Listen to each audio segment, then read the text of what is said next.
TikToker Stella Sali nilait pagmumukha ni SB19 Stel. Sinipa bilang endorser ng isang makeup brand. Pero bago ang lahat, kung ikaw ay bago sa aking channel, huwag kalimutan na mag-subscribe at i-click ang notification bell for more trending news. Naging TikTok star si Stella Salie dahil sa pagpapanggap niya sa paraan ng pagsasalita ng mga lasing. Dahil sa kanyang nakakatawang personalidad, nakakuha siya ng makabuluhang tagasunod at nanalo sa pagmamahal ng marami sa social media.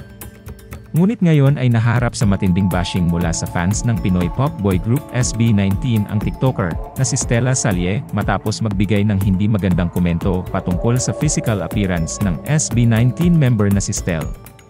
Sa kasunod na post nito, sinabi niya na, "Pero totoo naman talaga, di ba pangit siya, natatakot lang kayo magsalita." Dahil sa post niya, mas sumiklab ang galit ng mga atins na nagpuwersa sa kanya na i-delete ang post matapos ay delete. May pahabol pa itong post na sinasabing, "Delete ko na nga ang oy nyo leche, totoo naman sinasabi ko."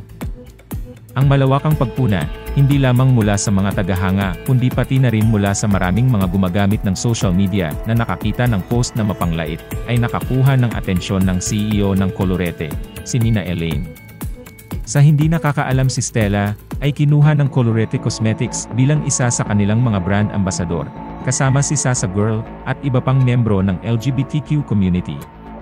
Bilang tugon sa kanyang mapanakit na post, naglabas ang kumpanya ng pahayag na nag-aanunsyo ng pagwawakas ng kanilang ugnayan sa pag-endorso kay Stella Sal. Ang desisyong ito ay ginawa dahil ang kanyang mga aksyon ay sumasalungat sa mga halagang itinataguyod ng cosmetic brand, ayon sa pahayag ng CEO. "Having faced public scrutiny for my appearance, I have always championed self-love and empowerment. Due to recent events with one of our ambassadors, Colorete takes a firm stand against bullying and shaming, and we are disengaging from Stella." Matapos maharap sa mga backlash para sa kanyang mapanglait na komento at punahin ng mga fans at mga social media user, naglabas si Stella Sal ng isang public apology na ipinost niya sa kanyang opisyal na TikTok account. "Magandang araw po sa lahat. Gusto ko po sanang hingin ang pagkakataon na ito upang i-address ang mga disrespectful at inappropriate post na akin pong na-share gamit ang aking account. Unang-una po sa lahat, gusto ko pong humingi ng paumanhin direkta mismo kay Stel ng SB19 at sa mga taong nasaktan ko dahil sa aking mga pahayag. Ako po ay nagtatake full responsibility sa aking nagawang pahayag at naintindihan ko po ang pwedeng maging impact nito kay Stel. Humihingi po ako ng sorry dahil maging ako po biktima rin ng bullying dahil sa aking physical appearance, at immature pong maituturing na gawin din to sa ibang tao. Gusto ko rin po sanang humingi ng tawad sa mga taong sumusuporta sa akin na aking na-disappoint. Alam ko pong masakit po sa inyong makita na ang taong sinusuportahan nyo ay ma-involve sa ganitong issue. Walang alam ang mga taong nakapaligid sa akin at nakadikit sa pangalan ko. Buong puso ko pong ako ang kasalanan ito.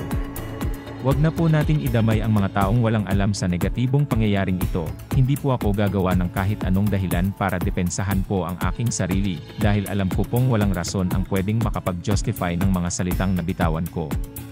I accept ko po ang anuman pong consequence ng action na ito. Nangangako po akong hindi na ito mauulit at gagamitin ko po ito bilang leksyon upang mas ayusin pa ang mga content na aking pinupost. Bigyan niyo po sana ako ng pangalawang pagkakataon para po ma-improve ko po ang sarili ko. Maraming salamat po at paumanhin pong muli. #naparusahan ako." Sinabi din ng iba na si Stella Salie ay itinuturing na isang maimpluwensyang figura, lalo na dahil siya ay kumakatawan sa isang brand at inaasahang itaguyod ang mga halaga nito. Kaya naman, dapat ay mas naging maingat siya sa mga pahayag na ipinupost niya sa mga social media platform.